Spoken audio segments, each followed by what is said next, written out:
In this video, we're going to show you some of the features located on the main tab of IndustrySelect. And these features include my companies, my contacts, my notes, my alerts, and my lists.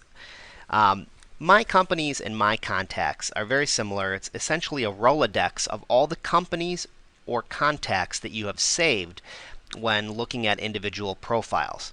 So for example, when I go to build a list and I look at my results and I start scrolling between the companies, you can always click on this little diskette icon up in the top right to save that particular company profile. So if I was to save this company and then go back to my companies, you'll notice there it is right in there. So I can access that company again, and I have the option of unsaving it or leaving it saved. But this is essentially a Rolodex of all the companies that I've saved. Now I don't have that many saved here, but once I do exceed a certain limit of about 25 companies, this All tab will no longer appear, and you'll only be able to scroll through by individual letters. Otherwise, the list will get too long. But in this case, if I click A, I can see all the companies that start with A. And of course, you're given the company's name, their city and state, quick access to a phone number, and a link to their website. Clicking on the links pulls up the full profile, which you can then use that company profile or unsave it if you'd like. And clicking on the export profile to address book icon will go ahead and create that address book contact record within Outlook or whichever program you're using. My Contacts works in identically the same way, except it's with a contact name instead of a company. And again, when you pull up a company profile, you'll recall that you have all the executives listed and you have the opportunity to save individual executives. And when you close out, you'll see there I saved Jim Ballard. Now he appears in this list. And at any point, you can pull up the company profile to work with it, or you can unsave a particular executive name. The Rolodex will again go by alphabet. Once it exceeds about 25 records on the main tab here, it'll be split up alphabetically, so you can get to the contact you want by clicking on the letter. This does pertain to their last name. And we give you the contact's name, their title, the company, the city and state, and phone number for quick access. Now, My Notes is a feature that we visited briefly in a prior video when looking at the company profile. But you'll recall when you pull up a particular company profile, you have the option of specifying a public or private note. And in this case, we just put in a sample note here just to show you how it works. I can toggle this between public and private. Remember, private means only I can see it. Public means anybody with which I share this subscription can also access that note. So it might be other employees or staff members on my team.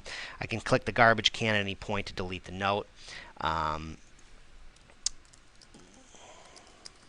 When I add a note and then I go back to my notes screen and refresh it, you'll notice that that note now appears there as well. And here we can sort by the date added, which was the default, so your newest notes always show up on top. But you can also sort by company if you're looking for all the notes that are tied to a particular company. And when you, again, click on any of these links, it brings up the full profile. You have the opportunity to change the status of the note as well as delete it directly through here. My Alerts is an interesting feature. Now, this is showing me alerts for any company that I have saved. So again, going back to my companies, these are all the companies that I have saved. And My Alerts will show me anything pertaining to those companies that's of interest.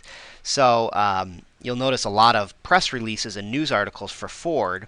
But we'll also let you know when we do updates to the database to any particular profile for a company that you're following. So if we were to update any one of the companies that I have saved, that would also show up here as well as an alert. And it would just say company profile updated on along with the date. And clicking on these arrows will take you directly to the news article if it's an article. Otherwise, you can click on the company name to pull up their full profile within our system. And you'll notice there's a lot of news articles listed here for Ford, which is to be expected. So that's why it's showing up quite a bit in the alert section. And I can click on any one of those little arrows to bring up the exact news article as it originally appeared directly from the source. So this is coming from PR Newswire, so I can read on that article.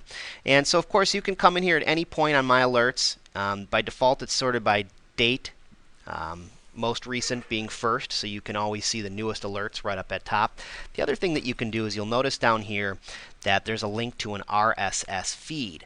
Now, if you're using an RSS feed viewer, this could be one of the many web-based options, such as Google Reader. It could also be your Outlook.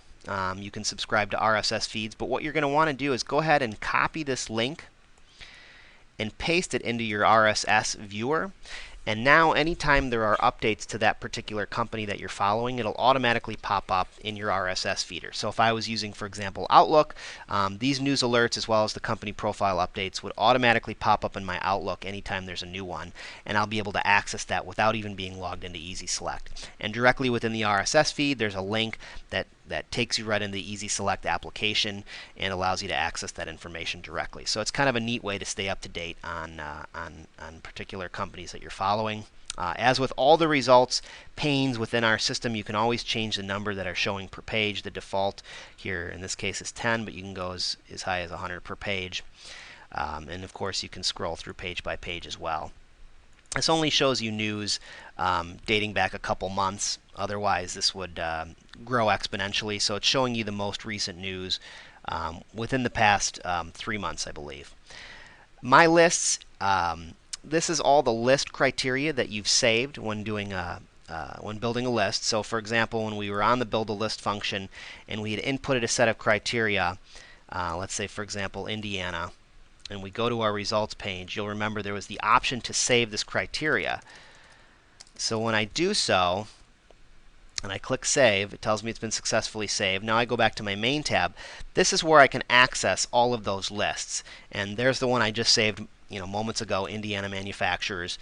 You can sort it by the date you saved it, the date you last used it, and at any point you can rename the list if you want to give it something different. You can delete it, and if you want to access it, you want to reload it, you have two options. You can either click on it right here and it'll load it, or at any point directly from the results pane of Build a List, you can click on this icon, Load Previously Saved List, and it'll take you back to this page to select it as well. But you're going to want to click on the name of the list in order to reload that criteria. And just bear in mind that when you save list criteria and you use it and then you come back and use it again in the future, that the counts might not be exactly the same because we are updating our database in real time. So as companies get added or removed or updated, this could affect the number of companies that are in your list results. So if you remembered last time there was 35 companies, you shouldn't be surprised if there are 32 or 38 when you go back and load it again subsequently. That's just the nature of working with a real-time database. And then lastly on here, which is not really a function but my profile, this is your information within the IndustrySelect application. So you want to pop in here every now and then and just make sure that we have all the updated information about you and your company so that you can get any updates or renewal notices. This is also where you have the opportunity to change your username and your password at any point.